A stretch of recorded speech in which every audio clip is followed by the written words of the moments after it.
Never ready. That's all right. Hey. Welcome, everybody. This is H and Dee Abroad. I'm Herman. I am Dee, enjoying the snowed in life.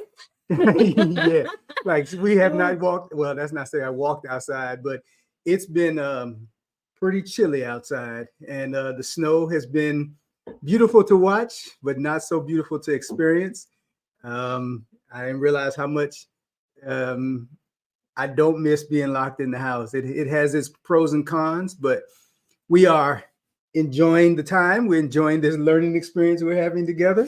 Absolutely. If you don't know, we have had a full series on money goals for 2024, because we feel like at the center of the 50-year-old, 40-year-old, 50-year-old experience, you're really trying to figure out, where is my money? What do I want my money to do for me today? And where do I want to go in the future? But for those of us who are in the move abroad arena, money is, understanding our money is critical when you're considering a sustainable move where it is my decision to leave, but also when I come back. So I want to say thank you. Y'all have been in the comments early today. Great comments from those who were commenting on our community post. Excited about our guest today, which I have been trying to find a topic that, like, as a fan, I would want to have her come on to do. But before we roll too deep, we want to introduce ourselves to those who may be new to our channel. Welcome. So again, if you're just popping in, we're H and Dee Abroad. I'm Herman. This is the beautiful Dee. And on this channel, we strive to, we share our journey for moving abroad. And in hopes of doing that, the hope is to help other Black couples see moving abroad as a plan A. So often it's a retirement plan, it's a down the road plan, and maybe it's a now plan. We are not retired. We got at least a decade till retirement.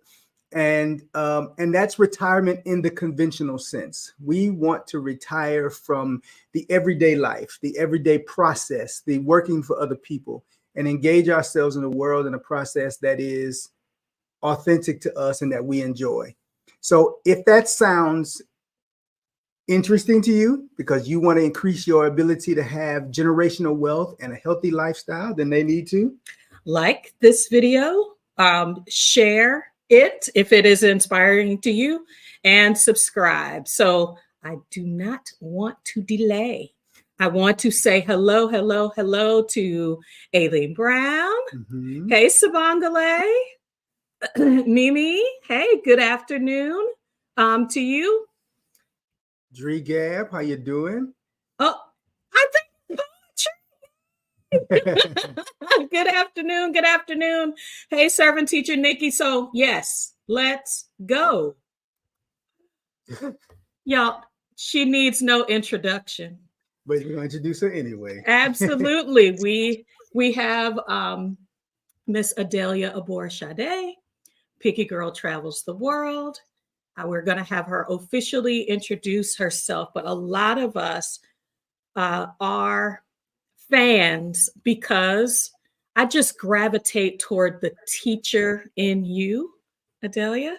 It is the information you share is so easy to understand. It's enough to get you started, and you feel like I have to come back for more. And so we're going to have you do a full introduction of the Picky Girl Nation, and want to thank your audience for joining us today. I am so horrible at introductions, and I always say this, so this is something I need to work on. Hello, everybody. I am Adelia Aborisade, but most people know me as Picky Girl Travels the World. I am a notoriously picky eater who loves to travel, who left the United States 7 years ago, going on 8, to teach abroad, from which I like to say I retired. I did enough time, and I now work helping other folks get free, whether that is financially, whether that is leaving the States, what have you. So yeah, that's me. Hey, y'all. Hey, hey. So, as we always say, this is a conversation. We are centering around money. So, we want to see you asking your questions. Please put a Q in front of them so that Adelia, you're familiar with the platform, so you know how to, if there's a comment that you want to bring forward. But and then this is a supportive community. So asking questions and answering them in the comments is how we support each other in this process. I wanted you to come today because you've talked about this on your channel before, but this the CNBC Make It episode where you talked about I live here in Mexico. This is the second time I've seen you on there. But like you lit, I mean, like the internet just could not handle the statement.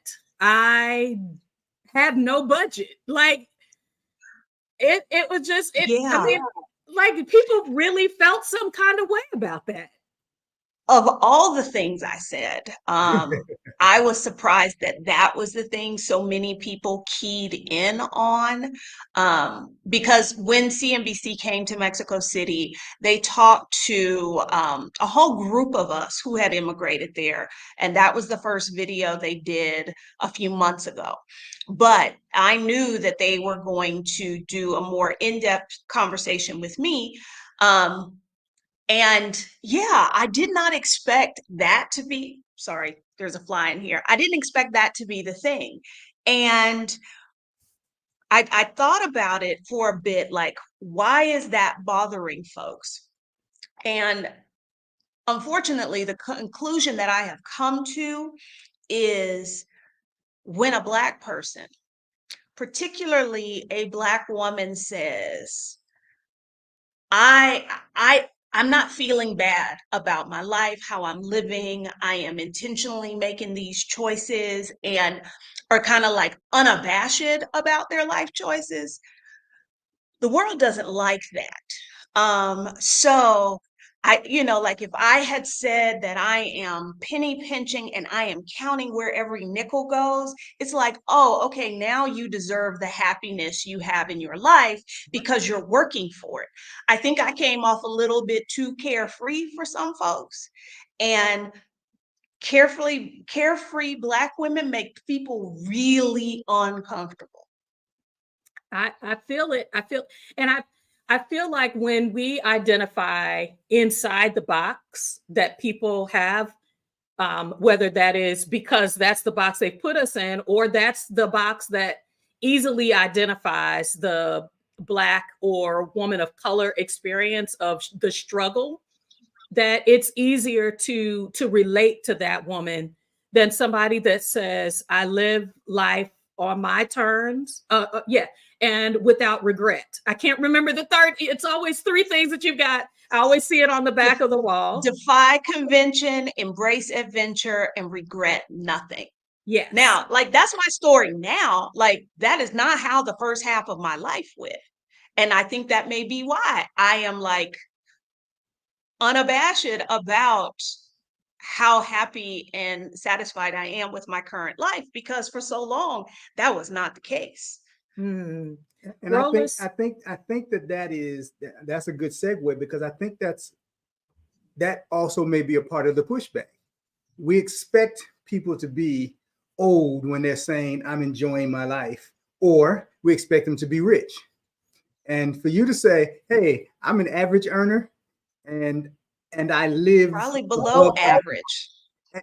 but I live like I'm above average. And that is because I've noticed in other presentations they've done with people of color, that those people who are, hey, I'm doing it, I'm just chilling. There was a guy who was walking the beach. He had to be early 30s. I don't know if you remember that. And he was out, and I live in so-and-so, and he was walking the beach and every day. And he got a lot of backlash because, you're too young. You should be digging in. If you're making money, you're doing it wrong. Somebody's, you're inappropriate. And I was like, but I'm watching these young white cats give the same story, and it was enjoy your life. You got time. So what is your story? What is the difference? What's the difference for me? You said it's different from the first part of your life. Night and day. I don't know what could be more stark than night and day. The first part of my life, Krishan Wright talks about, like, I'm not even going to quote her right now, but this, when she talks about it, it really defines the first part of my life.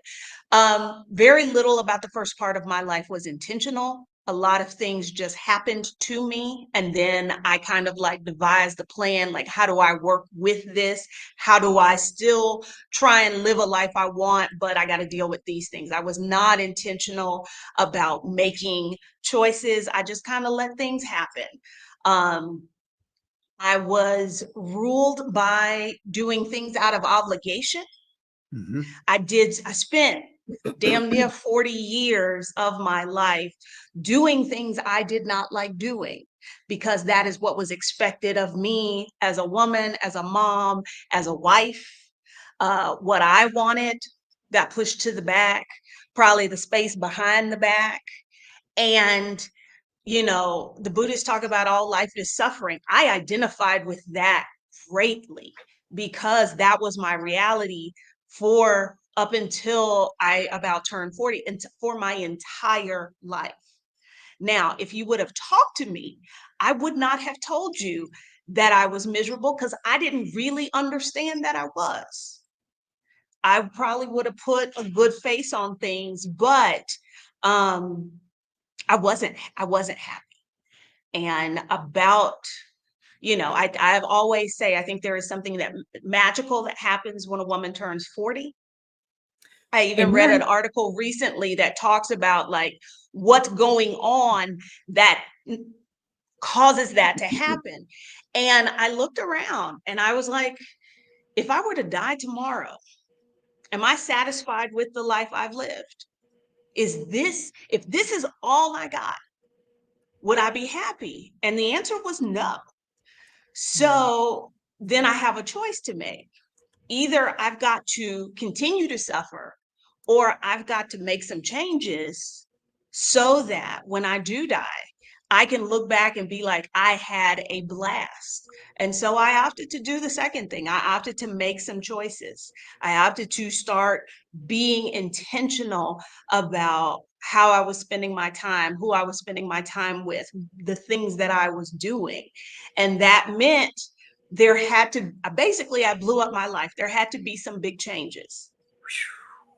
So that obviously was an adjustment for you. But I always ask this question is, how was that adjustment for the people around you? I know you have children, it's family. What you got a grandbaby. What was the adjustment for them?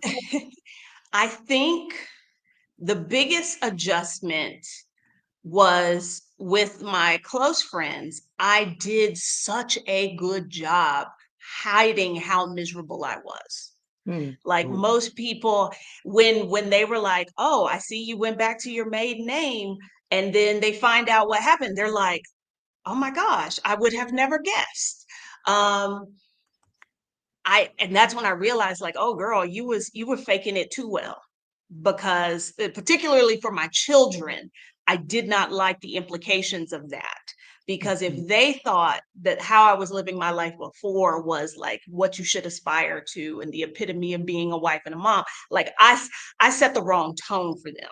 But yeah, and then my youngest, who I don't think she quite got it all, because she was about 13, 14 as I started to like throw a wrench in how she thought she saw her life going. Yep.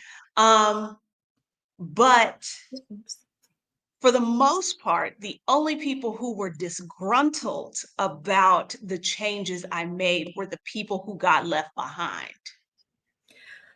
Wow. Ooh. Wow. Like when you say left behind, because I feel like there are the group of people who are around you that expect or thought that they were influencing you. And when you say, I'm making these choices for me, and their counsel isn't heeded, there's a shift there. And making these shifts and knowing how it impacted the people that really influenced how you thought about this. Where is that line that helped you to stay to the I'm making a pivot? Because I think whether we're talking about money, whether we're talking about relationships, there has to be nobody takes a 180 without something saying, I mean, and then keeps you going in that direction. I think for me, once I made the decision that I was worth whatever struggle came with making those changes, because I simplify the story because I don't want anybody to get caught up in the drama of it all and the horrificness of it all. So I simplify things. But once I made that choice that I was worth having happiness, it just kept coming. Anytime there was a doubt, it kept coming back to, I have to choose me. I have spent 40 years, stepping back, shrinking myself, putting other people's priorities ahead of mine to keep the peace. The folks watching this who maybe grew up in a household that was not the most stable, you know how that goes, where you're just trying to keep everything cool. And so you make a personal sacrifice. Nobody asked you to, but you do it to try and maintain things. And I looked at my life and I said, okay, you've done this for so long, and what has it gotten you? And it hadn't gotten me nothing.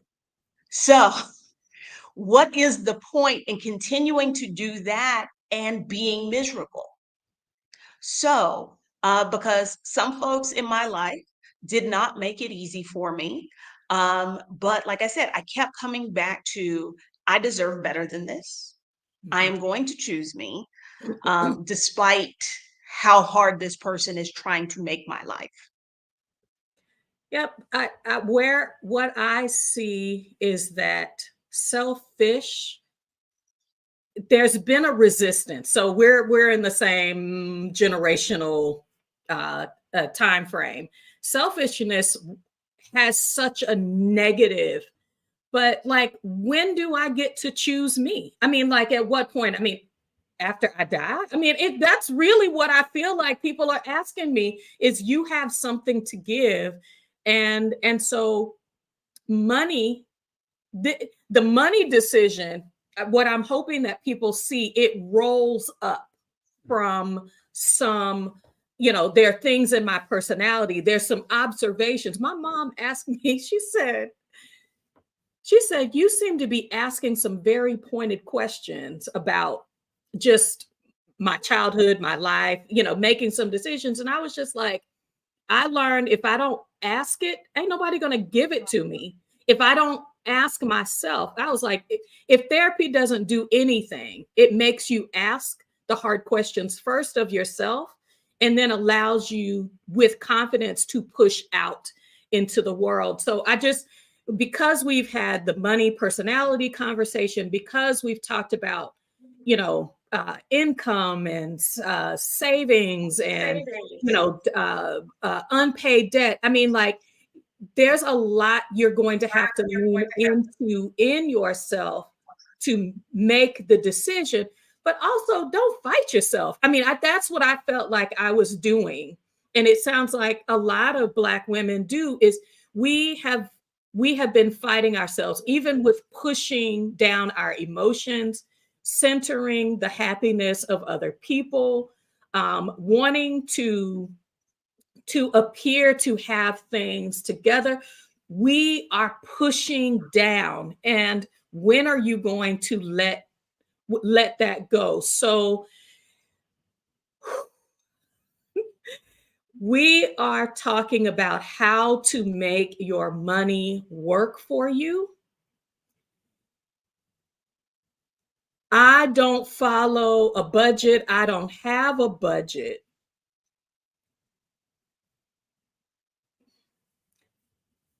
Centers boldness, but also centers like, what are your priorities? I mean, when I started and that's down, and I was like, what it's about. I was just doing this thing, but I was just like, we did that when I was just like, what? I mean, how do you look at the money that's coming in?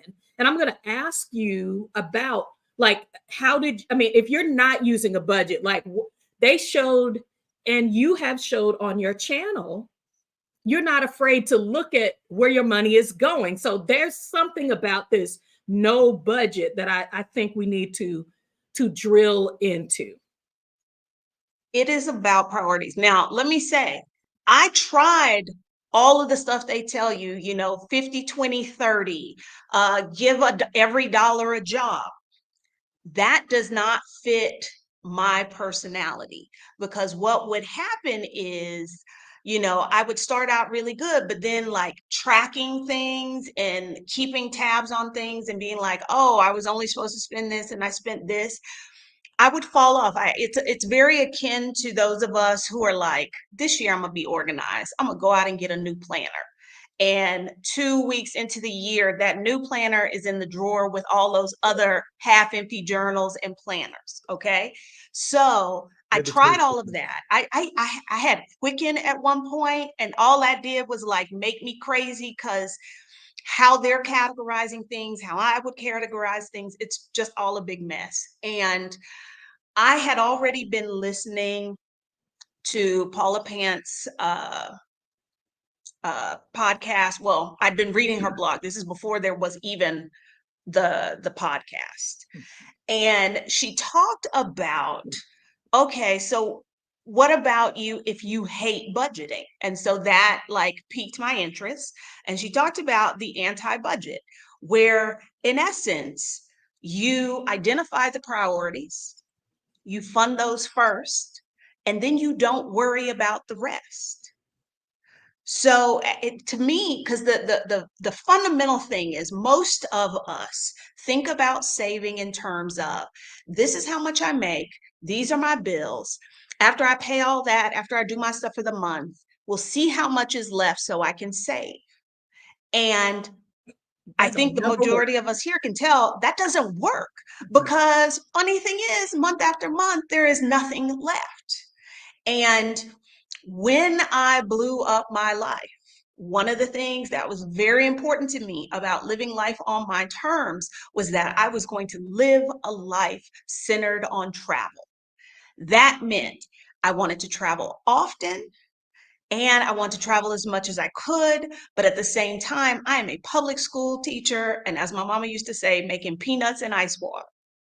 So how do you do that when you don't have very much money? I am, another thing about Paula Pant, she talks about you can afford anything, not everything. And that is something that resonated with me as somebody who was not a high earner, because I was in a field that there's virtually nothing you can do except working yourself to death to earn more money. Because people talk about like, oh, well, you could teach summer school and you could do this. And exactly when are you supposed to have time to like live and breathe? I taught summer school one time to get LASIK surgery. And I was like, I don't know how these people do this every year. I will never do this again. So the idea that you can afford anything, like that takes the cap off of things. I can have anything. There is no dream that's too big for me. I just can't have everything. So that forced me to get very clear on what was the thing that I wanted. And for me, that was travel. So that then meant, okay, how much money can I put aside to fund travel? It was important to me to just was going to be a habit. There was going to be money for travel that way, because I was just telling somebody this yesterday. I keep telling myself every year, like, oh, this is the year I'm not going to go anywhere. I'm going to sit at home. And I opened TripIt yesterday. And in the next 100 days, I have 5 trips. Like, I can't say no to a trip. So I might as well make sure I have the money so that when things come up, I can go. So for me, that meant, okay, this is how much money I want to be able to put aside to put in my travel fund. These are my bills. So once I pulled that and like the retirement money off the top, I paid the bills and I did not sweat how the rest of it got spent. Well, I mean, I think when I first started following you, whew, when you said you need your hell yeah money and your FU money, baby, I was just like, fund it. Fund Yeah. it. And the idea of, you know, your 4 walls, your, you know, taking care of the requireds of your life, and trying, I call them the pickpockets, the things that kind of snatch from, not things that you should get out of paying, but you can pay them in a different way where they're not in your pocket every month. Just being able to do that helped me to, it felt like I gave myself a raise.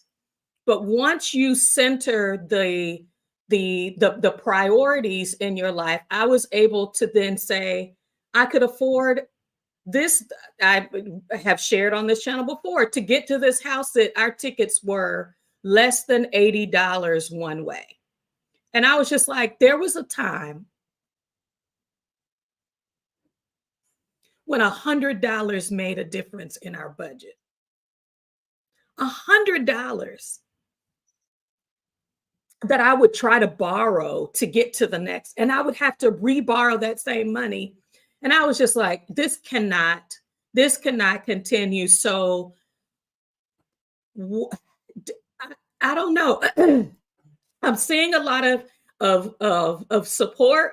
Professor LCH is in talking about, I don't like budgets. But let's and the male mind is working here. So I'm Okay. I'm shifting not shifting the conversation.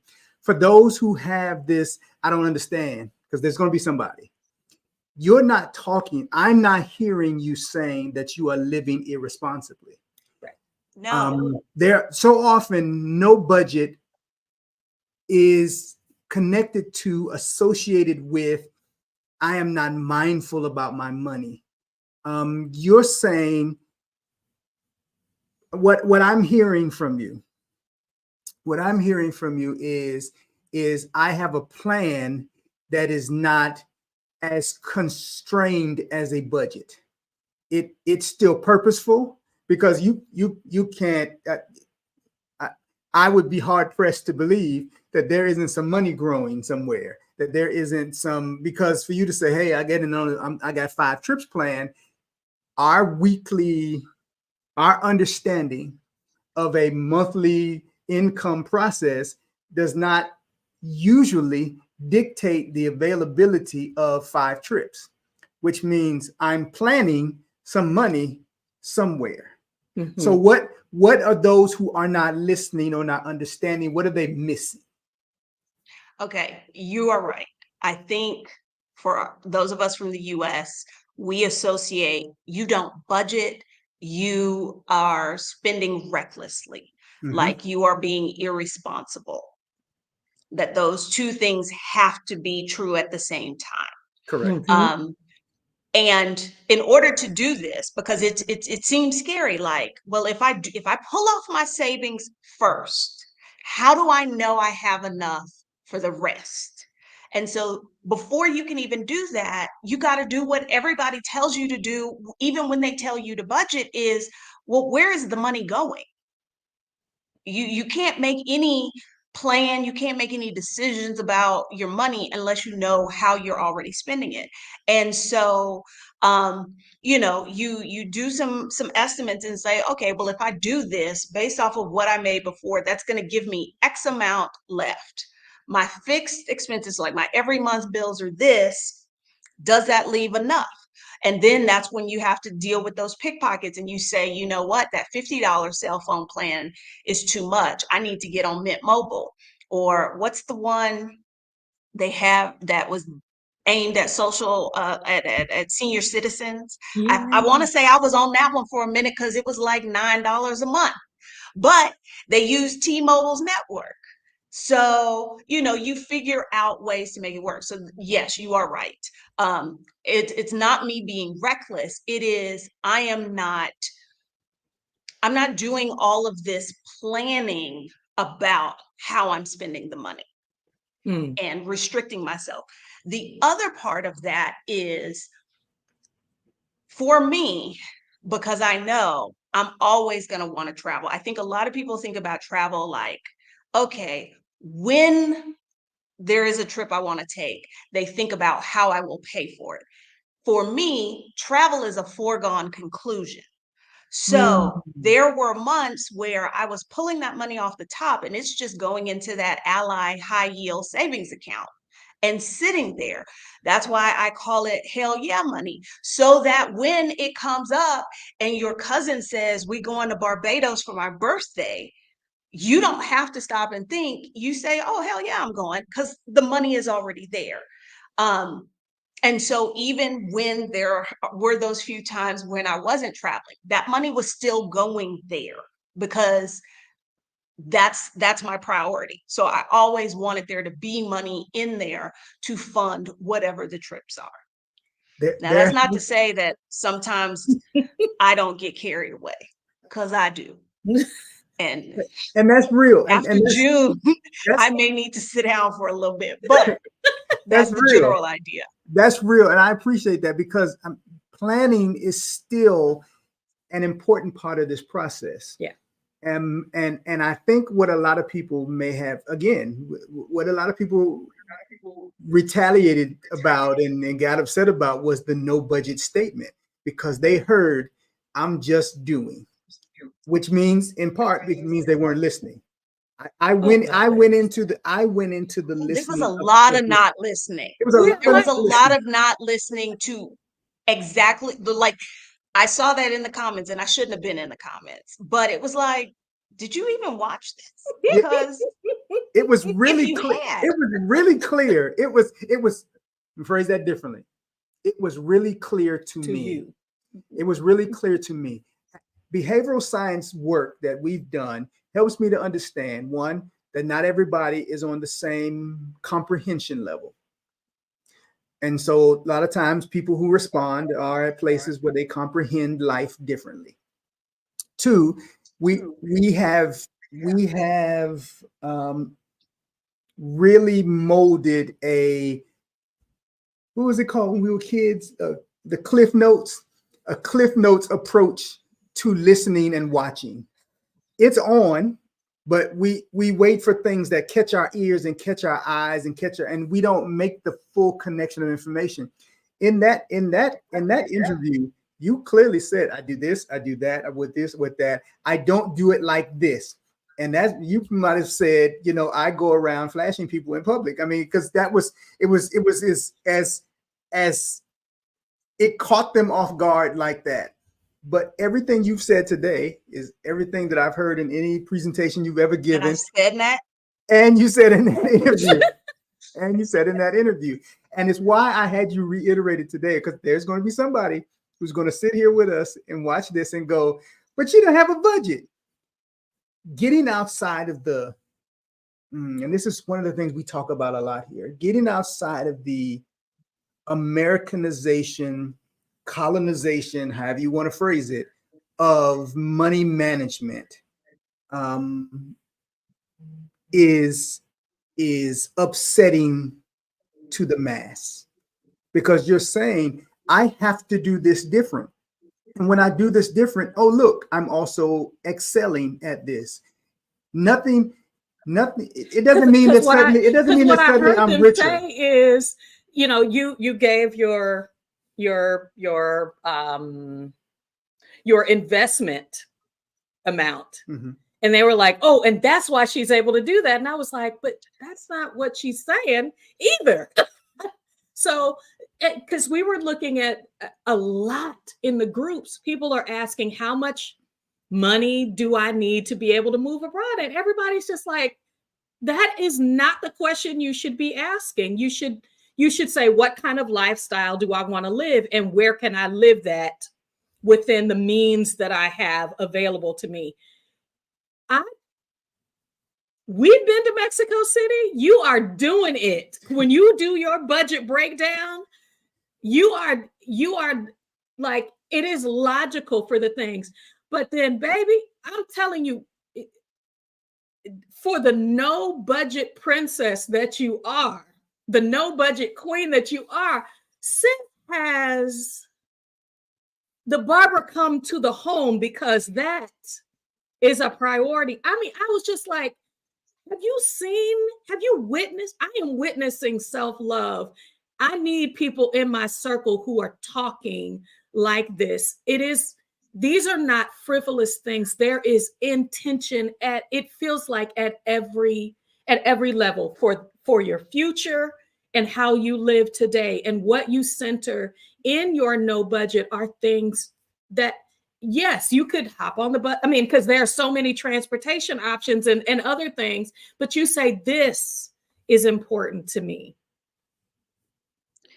I think it comes back, what you were saying, Herman, it comes back to a very American belief that people who do not make a lot of money should not enjoy themselves. If you don't make a lot of money, you should feel bad about the fact that you don't make a lot of money, and you need to be miserable. Because a very wealthy individual saying, I don't budget, look at how much I travel and I do all this, people are like, yes, that is aspirational. But if it is somebody who doesn't make a lot of money, it is, well, why aren't you more concerned about making more money? You should be working harder. And as we all know, working harder does not equate more money, because I am hard pressed to find anybody who worked harder than I did for 19 years, doing all of the things that I did as a public school teacher.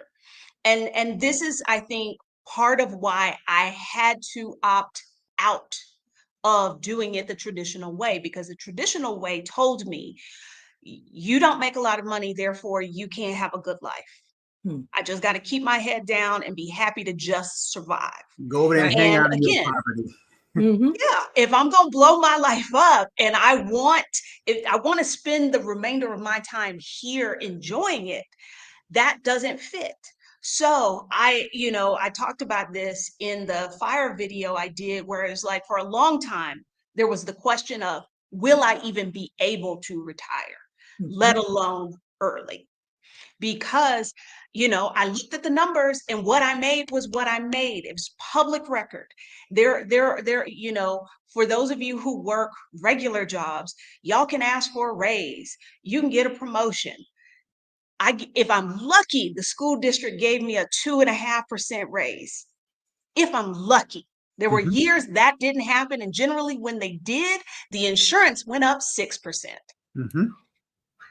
So my mother was a teacher for 50 years, so trust me, I understand. Yeah. So I could say, oh, woe is me, or I could figure out a way, how can I get the life I want? So I had to get very clear on what was the life I wanted, what did that look like, what is important to me, and the fact that I lean minimalist definitely helps. But again, people expect minimalists to be sad and sitting in their apartment in the dark with their one spoon and their one bowl. When it's us. There are whole TV shows about minimalists that aren't us. That is a Yes. whole glorification of their minimalist life. Yeah, us, we're supposed to be poor and sad. Yeah. Because when people saw my apartment in that video, they were like, but your apartment is nice. Like, what did y'all think I was living in a box? So, and I have been very upfront.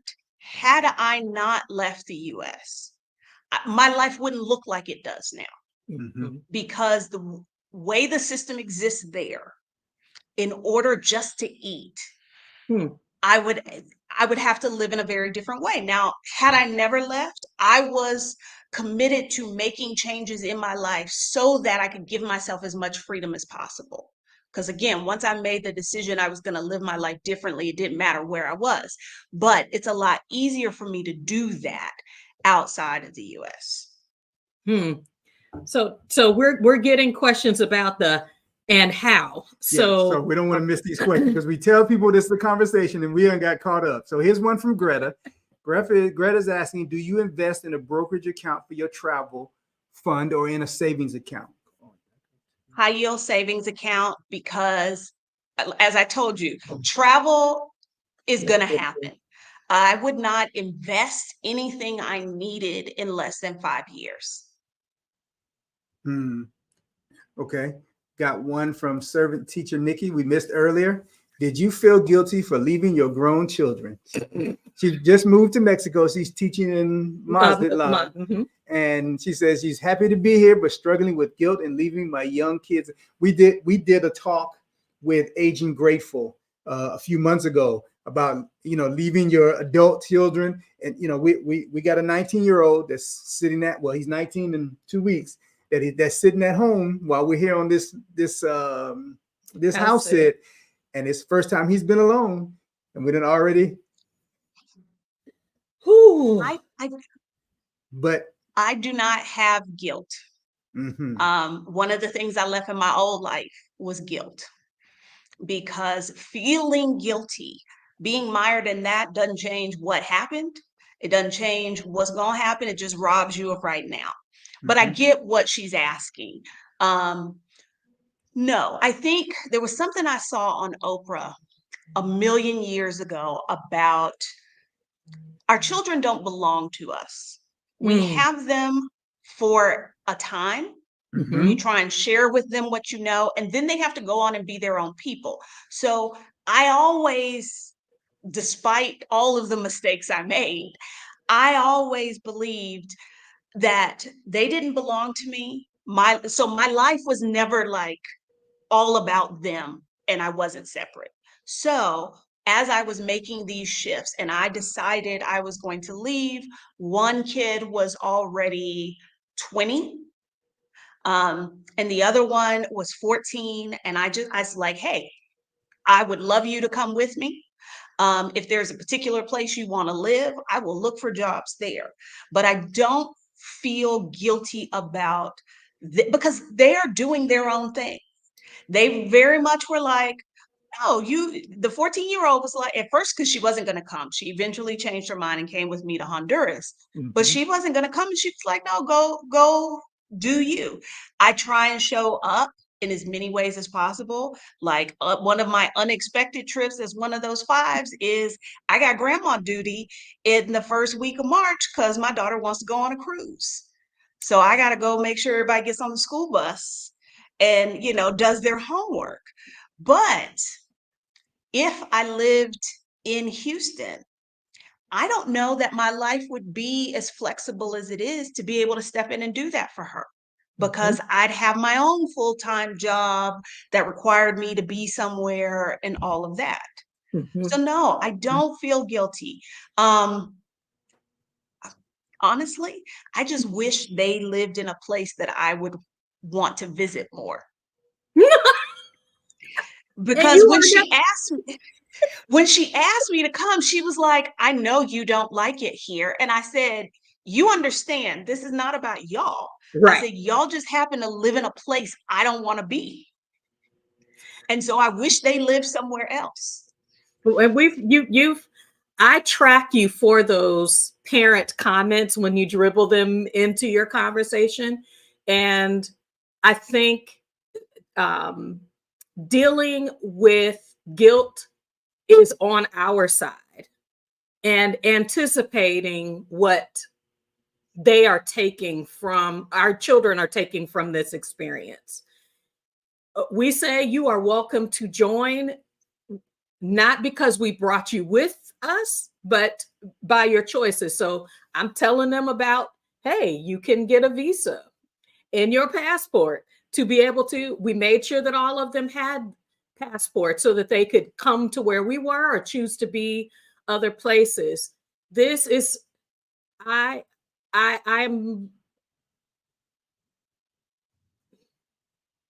encouraged when I see you and other people like Anita, who's in the comments, who encourage me and say, baby, they are literally living. Do you think that they are centering you in their decisions? And they are not. They are not. Because if there's anybody in the comments that's like, what? She's a grandmother. She doesn't look old enough. That's because I'm not. But nobody asked me my opinion or my thoughts about having a baby. So no, they're not centering me in theirs. And I did that. I did that for the first part of my life. It's my time now. It is. It is. So as we're unpacking the no budget conversation, what are the hallmarks of this process? If you were going to help us to build it, or even to if you're a spreadsheet person, if you're a paper and pen kind of person, what does centering your priorities actually look like, and how do you track to make sure that you are meeting your goals? What's in a plan that looks like that? Again, I got to give credit to Paula Pant because this is not me. But when you first start trying to do this, it is going to be very daunting, particularly if you're spending your money in ways that do not align with your ultimate goals. Because that's really what this is all about, getting your money to be in alignment with your goals and your values. And so you start out and you say, I would love to create a travel fund or a boat fund or a BBL fund or whatever of X amount of dollars, but there's just no space in my budget. Okay. Try, how much money are you saving now? If you're saving $100, try 1% more than that. Next paycheck, you was able to do that, add another percent. It doesn't have to be, we don't have to work in this binary of all or nothing. You can get where you're trying to be incrementally. And I think if you approach it that way, you'll start to notice, oh, there really would be more room here for me to pull that money off the top if I wasn't going, I'm not going to say I'm not going out to drink or whatever, because it's not about that, but it's about like in the moment, you're at the bar, you're at happy hour. In the moment, you're going to make the decision to buy the appetizers, to buy the drink. But had you pulled the money off the top, the choice to go might have been different. And what you chose to buy while you were out might have been different, because you're like, oh, I only got $50 in my account to last me till the next time I get paid. So I can get one drink, y'all. Or we've got to go to the place that gives you free chips and salsa. Versus you go to happy hour, you buy multiple drinks, you buy multiple apps, and then you're at the end of the month looking like, I really wish I would have put money to the side.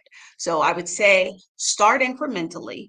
And you do, like, I tell this to my clients all the time, you need to track your spending. I see that as a very different thing than budgeting. You need to know, you can't, there is nothing in this world that you can fix a car problem, a health problem, without first doing some analysis Because you go to the doctor and the doctor's going to ask you questions. Well, how long has this been going on? What does it feel like? Blah, blah, blah. You got to have data. So you have to figure out where your money is going. So that might be sitting down, pulling out your bills, writing down like, oh, I didn't know. I was like pulling out your credit card bill. And, I just saw in a group I'm in, some lady she canceled her Hulu subscription 4 years ago. She's been paying for it this whole time. What that tells me is, girl, you're not looking at where your money's going. So like take your credit card and look at all those charges. Can you recall what you bought, where it went? And that gives you a starting point. This is how I spent my money last month. How do I feel about this? Does this align with what I say is important to me? How is that different from budgeting? What's the difference? Because somebody is listening to that and they say, that's what I do to budget. If the budget outline tells me how I'm spending my money. What's the difference? This is, the word just left me because there's a different word I use for that.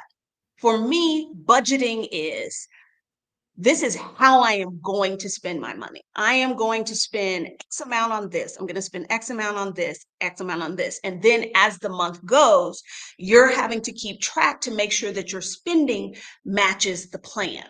Mm-hmm. There are parameters you set, and then there is your behavior.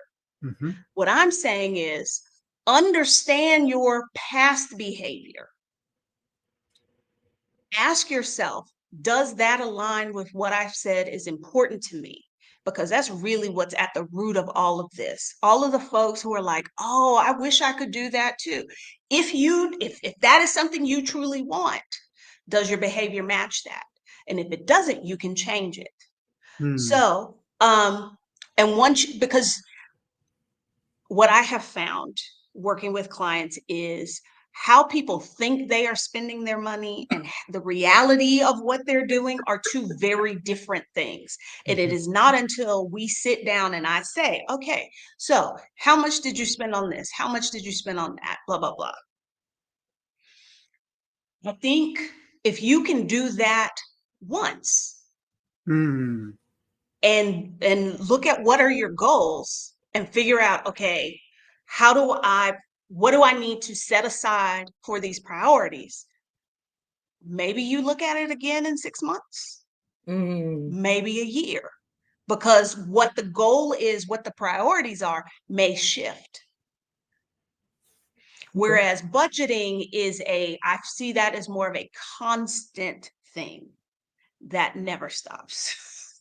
And can be limiting, because if you budget tightly and you're not watching your spending, then you got money that you still don't know why it is or where it is or how it's growing, because it's just existing. And so people, again, we were raised on savings accounts, and the savings account was you have some money to spend and you have some money to hold. That was the whole purpose of it. And as we're learning, high yield savings accounts, as we're learning investing, as we're learning trading, as we're learning, whatever, you realize that this extra money, if it is somewhere or is going somewhere, then it doesn't become that.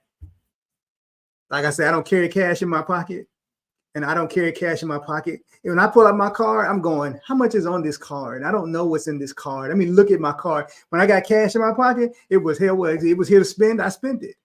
And so I don't carry cash except when we use the cash system. Then the envelope system. When we use the envelope system, I treat it like a credit. I treat it like my debit card.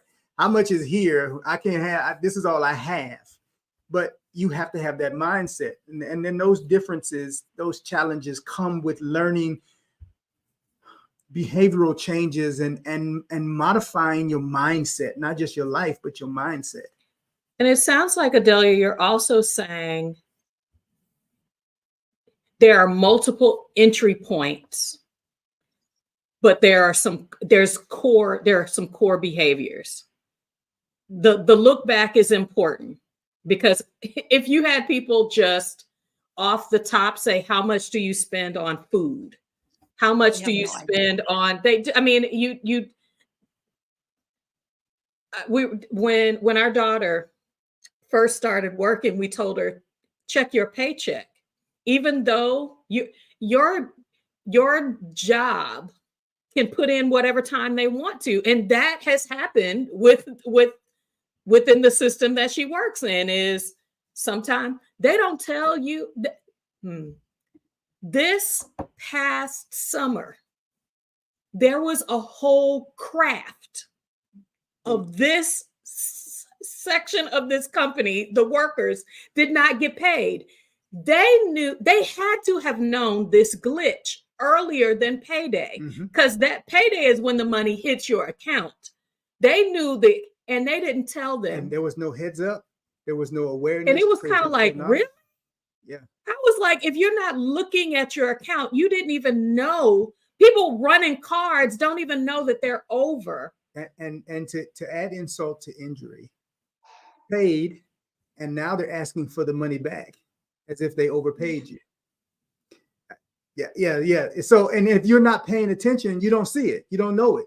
And so there are coworkers who are thousands of dollars in the hole because they're looking up going, oh, wait, you owe me money. Not I owe you money. You've been taking the money you're supposed to be paying me. That is a constant thing. Look at your account.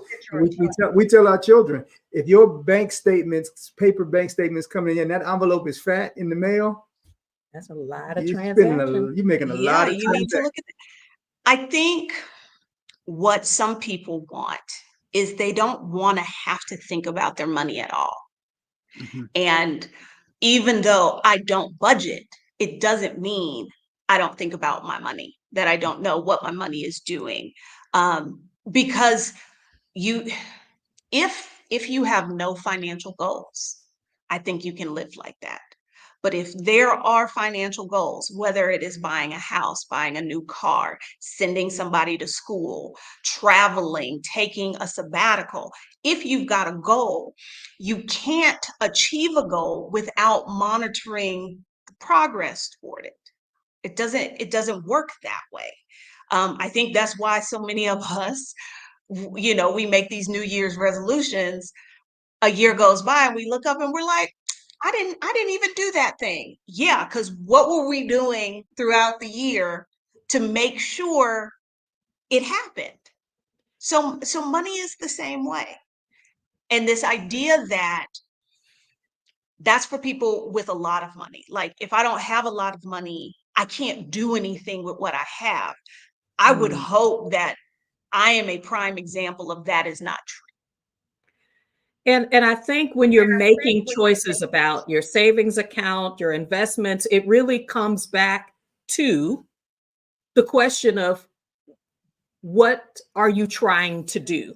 So KD has this questions about, should I choose this or that? It's about what are you trying to do? Because there are things like penalties that could impact, so you did you want to talk through that? Yes, this is a question I've been getting a lot lately, because I think for those of us of a certain age, we were always told that CDs were a better option than savings accounts. And that's that's before fintech existed and all of these online savings accounts and these high yield savings accounts. Here's the thing. The answer to this question is not a one and done. What makes sense today and what makes sense in 6 months can be very different, because it's all about interest rates. Right now, interest rates are high. I looked at the list. Doctor of Credit keeps a list of all of the most popular high yield savings account offers, and talks about, like, do they have a minimum? Is there a maximum? Do you have to have direct deposit? All of that. The highest one on the list was paying 5.8% interest. We've not seen interest on savings accounts like that in decades. So right now, today, would I put money in a T-bill or a CD ladder and lock it away and penalize myself if I need to take it out early? Or versus I can put it in a high yield savings account that pays me either the same in interest rate or maybe possibly more, I'm going to go with the high yield savings account until it doesn't make sense anymore. Yep. Because again, if I need to access that money, I can do it penalty free. With a CD ladder, you have different maturity dates on those CDs. That's fine. But if by chance the chunk of money you need is in the one that doesn't mature for another 18 months, you are going to take a hit when you pull your money out. Yep. So there's no need to lock it up right now. Now, if interest rates tank, my answer would be different. Yep. I think it's the same for this question with April around, do you think it's possible to move abroad in 90 days? You can do just about anything you want to. It depends on there are people who have been like, I'm selling my house, selling everything in it for one price, and I'm out the door. For other people, it is a process, because we've had several people to come for us in the comments saying, it's been a whole year. When are y'all going to decide to, when are y'all actually going to move? And I was just like, I have 50 years of things I am trying to untangle, and I'm trying to understand. This is the process that works best for me. We will not be, take a moment and address it. We will not be rash. We interviewed Krishan last year, and Krishan, it says it took her 3 years. We are intentional about the decisions that we are making, so that when we make the decision, it's one that we are comfortable with, and it's not. We got to reap the consequences of, now we got to double back, we got to double down. I'm not worried about what other people are going to say. It's how is it going to affect us. I can't move back into my house if I sell it. There was an interview. If you all are not listening to Adelia's podcast, which she also has on YouTube, and I'm telling you why I love it that you broadcast, you show your podcast, because I want to look in your face. There is an interview that you did with a young lady. I believe she had gone to Spain, and just to hear in your voice, you said, people take meticulous time, but that's not always the approach. And I was just like, do I hear her just, saying, that's not for me, but. I know exactly. That was a very fun interview. And she was like, I woke up on Tuesday and I moved to Spain, and had literally two nickels to her name, but she did it. Now, having to clean up from making that decision, that was some work for her, but for her, that was the choice. But to answer this question, can you move abroad in 90 days? Absolutely. I would say I know someone who did it in probably less than a week. Like, he got a job offer in Qatar, and he was like, I don't want none of this stuff, and he left. So it all depends. I just did a video yesterday about like decluttering for the move. And, we emptied Rashida's storage unit in 2 weeks. I mean, I probably could have done it faster, but I was trying to honor my friend and let her mourn the loss of her things as much as I could without, throwing them out. So yes, to answer the question, yes, you can, but you have to be honest about who you are and how you're going to feel about it. So if you're somebody who has no emotional connection to the things you own, it'll be a lot easier to leave in 90 days than someone who has put together this and curated this collection of things and memories and wants to be selective about what comes with them in their new life. So yes, anything is possible. It's just like, can you live with the consequences of making that choice? Yep. There are fans fanning in the chat. They're thanking you for helping them make the decisions. She says she hates budgeting, but we're going to do good spending, good planning. Is more reactive than proactive for Aileen. Very stressful. I get it. Let's see. And look, if you are somebody who lives and dies by your budget, do you. I'm Mhm. not trying to win you over. I am more speaking for the folks who are frustrated with budgeting and feel like, oh, I can't get this to work right, and seeing that as an impediment to them getting the rest of their finances in line. I'm just saying there is another way of doing things. Mhm. Looks like we're going to do some more. Some of the broadcasts I start off with, we're going to start with vocabulary. So let's just teacher it up. Come on. Savings versus investing. So maybe we should start with that, because some of the advice that you're giving about what are your priorities really have to help people to understand what is saving and versus what is investing, and the tolerances and the risk or the penalties that surround just the understanding of those terms. Yeah, saving is what you do in the short term. Saving is not about growing your money.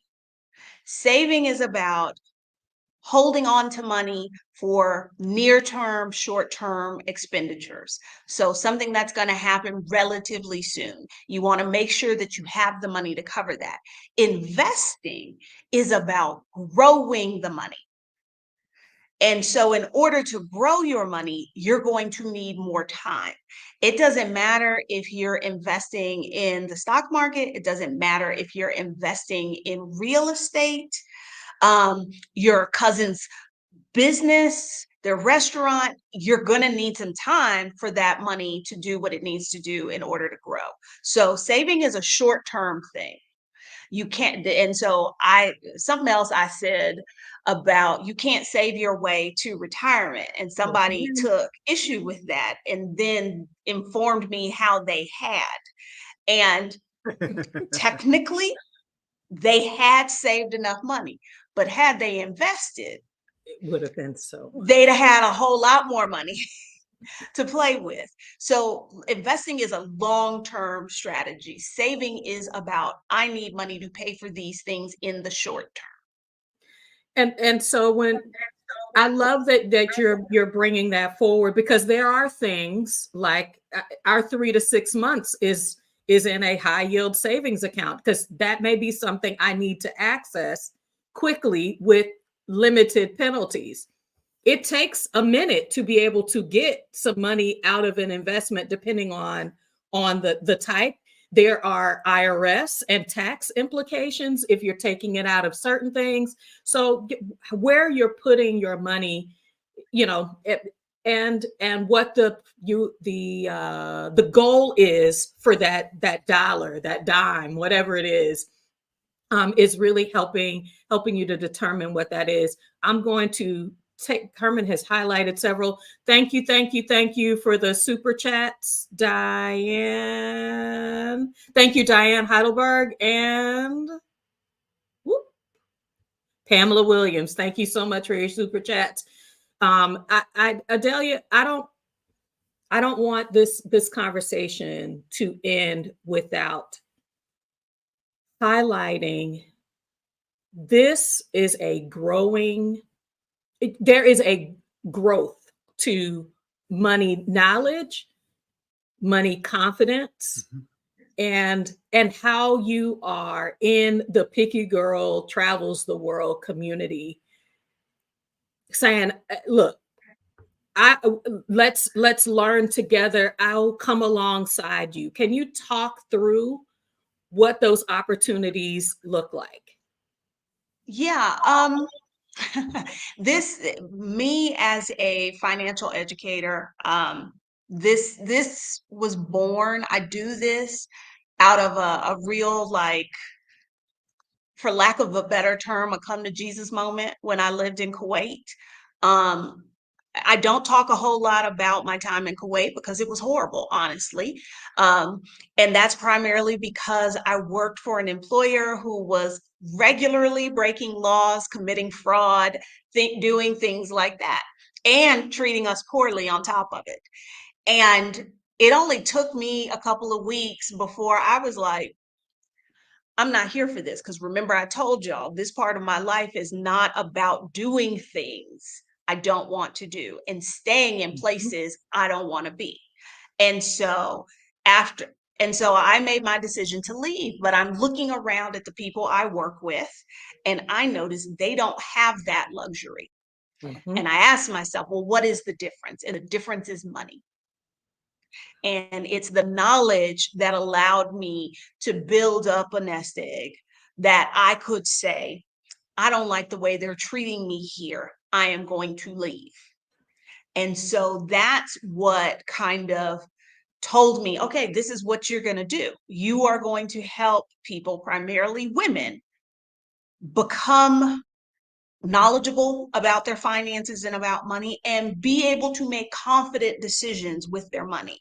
And so to that end, there are a couple of things I do. And there's some of the people who are in one of my programs, I can see them in the chat here. Every so often, I host the Get Started Investing Challenge, which is specifically for Black women. And there's a reason behind that choice. Some white folks come through and they're like, why are you excluding me? It's not about excluding. It is about creating a safe environment for a group of people who have been excluded and left out and left behind. Because money is a very personal thing. Money is a very psychological thing. And Black women are the least invested of any group. Now we're gaining. I just saw an article the other day. We are gaining, but so I host a 6-day challenge to help Black women learn about investing, to actually get started in the process. If they've got, let's say, a 401k at work, or they open an account and somebody told them, oh, you should buy this stock, but they don't know what the hell they were doing. We break all of that down and you leave feeling empowered about your money. I am within the next month or two, because I got a lot going on right now. The Financial Confidence Academy is going to be launched. This is a reimagining of, I used to do a boot camp that was only 4 weeks long. This is a 6 months? 16 weeks, however many months that is, 16-week program that kind of covers all of the stuff you wish you had learned about money, that there had been somebody in your life to teach you. Now, notice I did not say that was limited to Black women, because it is not. But it is, again, I want people to be financially confident, because that's what I have noticed is lacking. People will sit on the side with their money clutched in their fists because they are afraid to take action. They're afraid to losing their money. They don't understand things.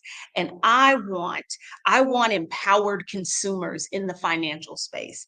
I want people to be able to say, this is what I want. This is how it's going to happen. And if you feel the need to hire somebody, you can do it and know that you know enough to check up on this person who is managing your money and that sort of thing. I don't know any other industry where so many people just blindly walk to somebody and hand them their life savings and say, okay, do something with this, but I know nothing about the process or what you're doing. So the Financial Confidence Academy is coming. I work with people one-on-one. Whether it's about finances or about moving abroad. And of course, I co-host Reclaim the Retreat with Ivana Robinson. It is I just thought about this the other day. It's so many things. This is why I love it, because y'all, we've already established I am a traveler.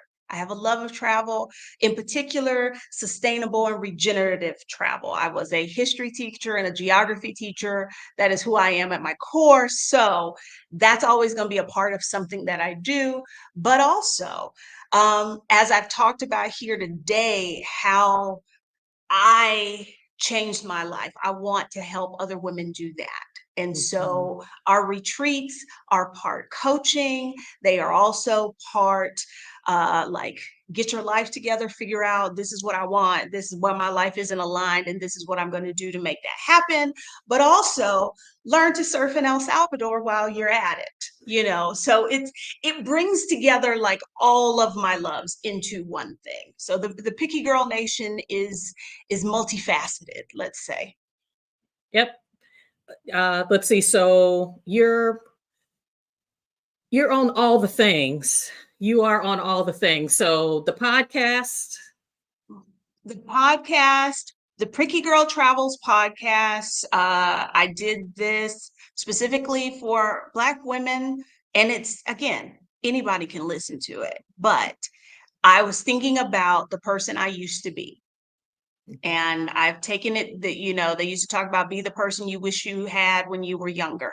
I took that to heart because it would have made such a difference to have somebody who looked like me talk about how they were choosing to disengage from the traditional way of doing things and living life on their terms. So that is the focus of the Picky Girl Travels podcast. There's the YouTube channel that kind of brings all this together. And I hang out on Instagram from time to time. And we haven't even gotten into the solo travel as well. So as a married woman, we will be talking about married women who solo travel intentionally to center our joy, to center it is our selfish season, whatever, however you want to say it. But I have been inspired by the solo Picky Girl solo travels community as well. Creating safe spaces to have conversations to say, I know this, I'm willing to share it. I don't know it. I don't know. And I want to know. I'm so appreciative. When I say Adelia not only does the teaching, but she comes back and answers in the comments as well. I want to say thank you as a viewer. For those of us who are fanning in the chat, you can see how much we appreciate what you do. Y'all, thank you so much for joining us today. Anita said Cuba, and I watched the pictures when you got back, because we know what happened. Ain't no data happening in Cuba. You wasn't going live in Cuba. No. But is Cuba on the list for Reclaim the Retreat? One of these, because you're going to y'all are doing 4 different locations this year. Yes, we're going to have 4 retreats, 3 locations. We're going to be in Oaxaca, Mexico. I'm very excited. Well, I'm excited about them all. We are going to be doing kind of like a focus on like the indigenous folks and indigenous women running businesses and that kind of stuff. When we come back to Oaxaca, we will be in El Salvador, February 14th through the 20th. So if you don't have Galentine's Day plans, come hang out with us, do a little whale watching, a little self-discovery. It is a good time. Dee's in the chat if you've got specific questions. She was with us in El Salvador in November. And then in April, let's say you don't have like a whole week. We are doing a 4-day weekend that is all focused on dreaming. Reconstructing the dream, getting into, because for a lot of us, myself included, dreaming is hard. When you've lived a life where what everybody else wants matters more than you do, it is hard to dream because you've pushed yours down. So how do you pull them back out? How do you get back in touch with that part of yourself that dreams? We're going to be doing that in North Carolina.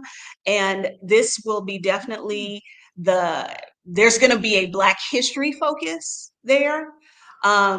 Because we will be in Asheville and we'll be in I Charlotte. wondered. We are going to a Black woman farm.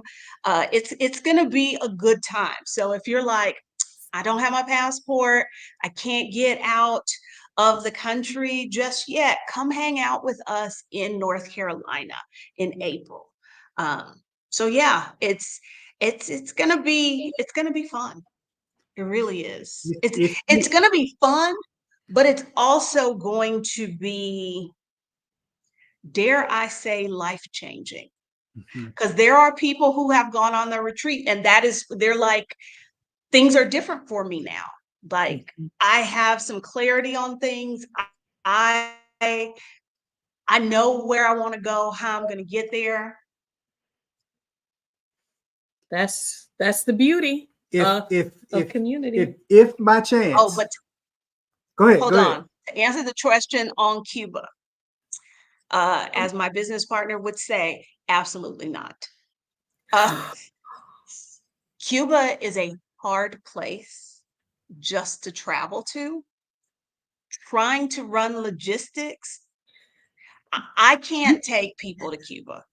I can't. But if you want to go, when you told us about, I wondered if you were going to say, I got stuck at the airport and I couldn't call the group to tell them I had arrived, and that I was just like, oh baby, oh. Nobody knew what happened to me. They could have hauled me off and put me in jail somewhere. No one would have known.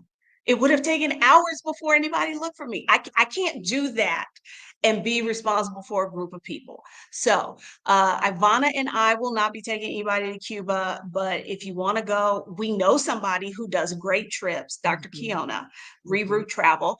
If you want to come with us to Reclaim the Retreat, go to reclaimtheretreat.com. You can see the dates, the locations. Oaxaca, I just sent out an email today. Oaxaca will be open for registration starting February 1st. If by chance, and it's not likely, but if by chance you all are not subscribed to Adelia, please go over to Pinky Girl Travels the World and subscribe. And because I believe in selfishness, please subscribe to H and Dee Abroad. We have many links in our description. Please join our Patreon community that we have set up. Please join us, our community and our support page. Please click on and join our newsletter. We got, what else am I missing? Just new things. All the stuff is in the job, is in the Yes. description. So please link on it and join us. We're glad that you're here. We hope to see you all soon with H and Dee Abroad. Thank you, Adelia. Thank you from all of us. You're welcome, guys. Bye, Y'all everyone. have a good afternoon.